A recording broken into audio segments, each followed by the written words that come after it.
Hello everyone, my name is Joanna Chauhan, and my presentation is on worker stress as a fast food worker.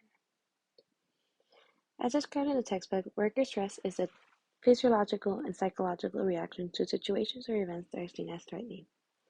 The organizational sources of worker stress that I focus on are interpersonal stress, which is a work role stressor, and two work task stressors, which is work overload and underutilization.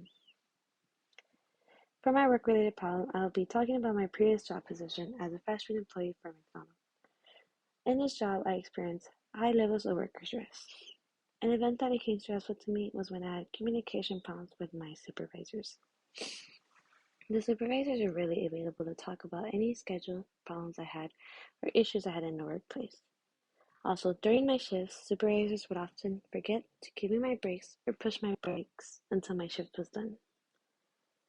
Many of the tasks as well were not divided fairly amongst us, as there would be coworkers who did a lot more work than others. Unhappy customers were also hard to deal with, as at times they would yell or use mean words. It would be very difficult to maintain a smile during these times. Additionally, when training, we were taught what to do in certain ways. We were not able to do it in different ways as we would be called out on it as well. The work quickly got repetitive and made it easy for all of us to put full effort in it. Our creativities were also not being used and would make the job boring. Another event that increased my worker stress was when I had too many tasks on my plate.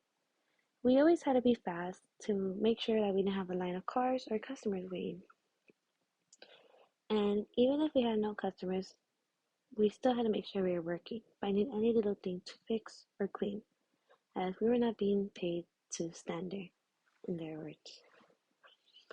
An hour into work, I would feel exhausted and tensed up due to all the running around. At the time, I experienced high levels of stress that were hard to cope with. I dreaded going into work because I was scared of my supervisors. I would also show up late as I felt that the organization didn't care about me, so I slowly stopped caring about the organization as well. This resulted in me making the decision of quitting after working for 7 months. Okay, so finding some principles from the textbook. For work overload, it was found that it was to be one of the greatest sources of workplace stress. This usually resulted when jobs placed a lot of pressure on an employee to be fast and to offer a lot for the job. Underutilization is when you have too little to do, and this could be the opposite of work overload. Having little to do is stressful because you use little of your skills, knowledge, or abilities, and this increases your stress levels when a job becomes boring and repetitive. For interpersonal stress, having a harsh boss or supervisor can be stressful as it can make it less likely for an employee to go to them for help or talk about issues they're experiencing. Emotional labor is also a form of interpersonal stress that comes from regulating emotions as part of a job requirement. This can be tough when you're faced with a difficult customer as you have to maintain good, friendly customer service. Researchers Paris Rubin and Little conducted a study on employees in food processing companies. In the study, they found that a combination of high levels of work stress and low level of work commitment was a predictor for voluntary turnover rates. An empirical journal article I found was titled Factors Contributing to Occupational Stress Experienced by Individuals Employed in the Fast Food Industry. This study explores work stress in fast food employees in Cyprus and also focuses on the negative consequences that result from work stress, as high turnover and interpersonal conflicts. They mainly focus on males, females, managers, and non-managers working in fast food. The reason for this study was because fast food employees were often under extreme pressure for long periods of time, and they also made very little pay. And the work stress was also becoming very common in these organizations.